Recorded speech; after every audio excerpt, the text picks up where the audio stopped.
Anda telah mengunduh podcast yang dipaparkan oleh Pendeta Dr. Erastus Sabdono ini dari truth.id/voice. Selamat mendengarkan podcast ini.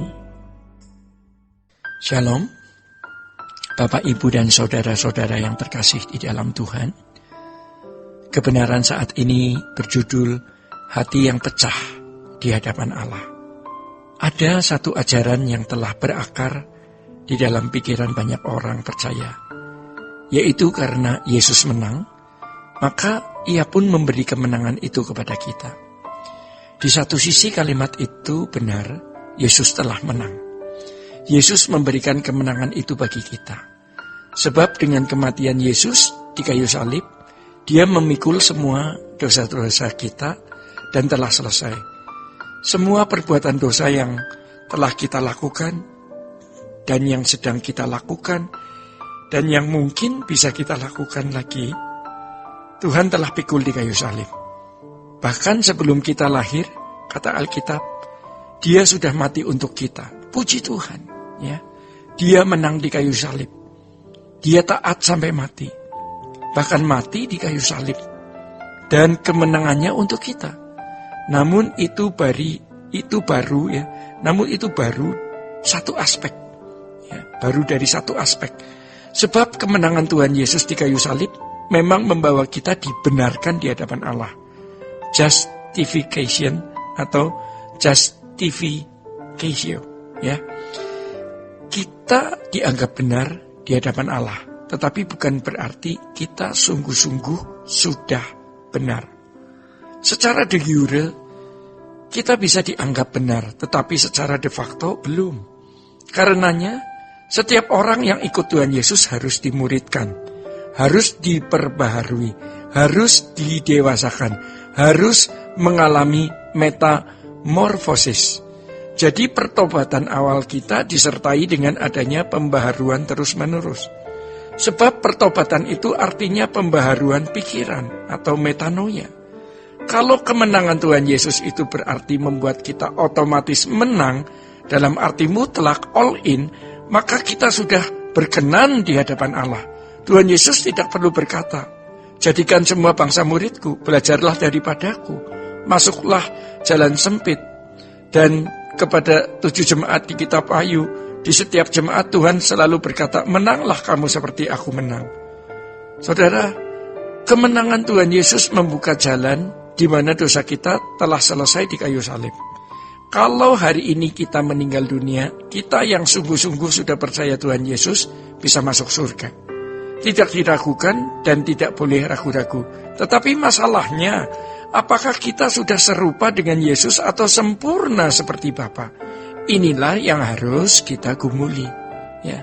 Bertahun-tahun kita tidak merasa gelisah dengan keadaan kita, karena kita yakin mati masuk surga. Dan itu secara literal, ya, secara dogmatis, secara sistematika teologi telah tersusun sedemikian rupa dan membangun pengertian bahwa keselamatan sudah dimiliki dan pasti orang yang percaya kepada Yesus masuk surga. Namun harus kita ingat, hal itu berlaku bagi orang percaya yang benar-benar sudah bertobat, ya. Dan pertobatan itu bukanlah satu titik, melainkan sebuah garis panjang. Benar, keselamatan bukan usaha kita, karena Yesus telah mengusahakannya di kayu salib. Tetapi ada bagian yang tidak boleh kita lupakan. Pesta disediakan, undangan diberikan, tetapi mengenakan pakaian pesta, ya, merupakan tanggung jawab kita. Matius 7 ayat 21-23 juga mengingatkan bahwa orang-orang yang telah mengusir setan dan menyembuhkan penyakit, mengadakan banyak mujizat, namun karena mereka tidak melakukan kehendak Bapa, pada akhirnya mereka pun diusir. Pertanyaannya, masuk surga karena kehendak Bapa atau karena kurban Yesus di kayu salib? Ya. Nah, orang harus mengerti dengan tepat. Ini yang menyesatkan banyak orang Kristen dan membuat orang Eropa tenggelam. Karena doktrin yang tidak akurat, doktrin yang tidak tepat, semua diselesaikan secara literal dalam sistematika teologi. Kualitas hidup kita harus sempurna seperti Bapa, serupa dengan Yesus. Untuk itu kita memiliki tanggung jawab. Kita harus bertumbuh bukan hanya menjadi anak kesayangan Allah, tetapi juga menjadi kesukaan Allah. Menjadi anak kesukaan berarti setiap kata yang kita ucapkan itu berkenan. Setiap perbuatan kita menyenangkan hati Allah. Nah, kita periksa diri, apakah kita sudah mencapai hal itu? Dan jujurnya ya, kita sering meleset. Makanya kita minta ampun.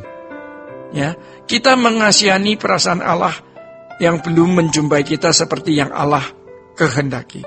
Dan mestinya tujuan hidup kita satu-satunya hanya itu, menjadi manusia sesuai dengan rancangan Allah semula. Jadi setiap hari kita memeriksa diri, kita harus sadar bahwa keadaan kita belum seperti yang Allah kehendaki. Makanya kita harus jujur. Ya, ada saja kata yang salah. Ya, kita minta ampun. Ini bukan mengasihani diri, melainkan kita mau mengasihani perasaan Allah. Karena kita hidup hanya untuk melayani Tuhan. Orang yang mengasihi Tuhan akan memiliki hati yang pecah di hadapan Allah. Sebab kita menghadapi Allah yang hidup, Allah yang nyata. Bukan Allah yang kita ciptakan di dalam pikiran atau dalam perasaan. Tetapi Allah yang kita jumpai.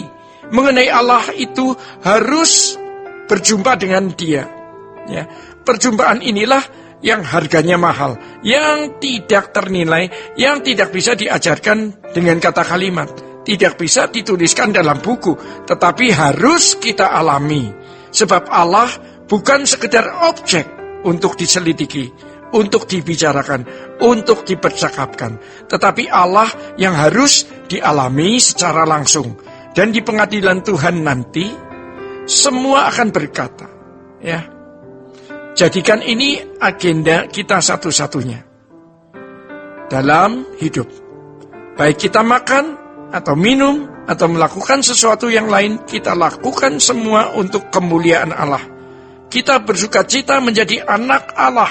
Kita yakin hidup dalam perlindungan dan penjagaan Tuhan.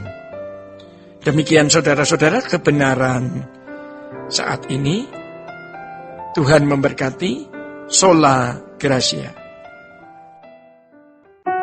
Untuk berlangganan renungan harian dalam bentuk cetak, silakan hubungi Truth Literatur di nomor telepon 0878 7870 7000. Untuk mendapatkan CD khotbah, MP3 renungan Truth, dan CD album lagu produksi Sola Gracia, Anda dapat menghubungi di hari dan jam kerja di nomor telepon 021 638 60953. Tuhan Yesus memberkati. Sola Gracia.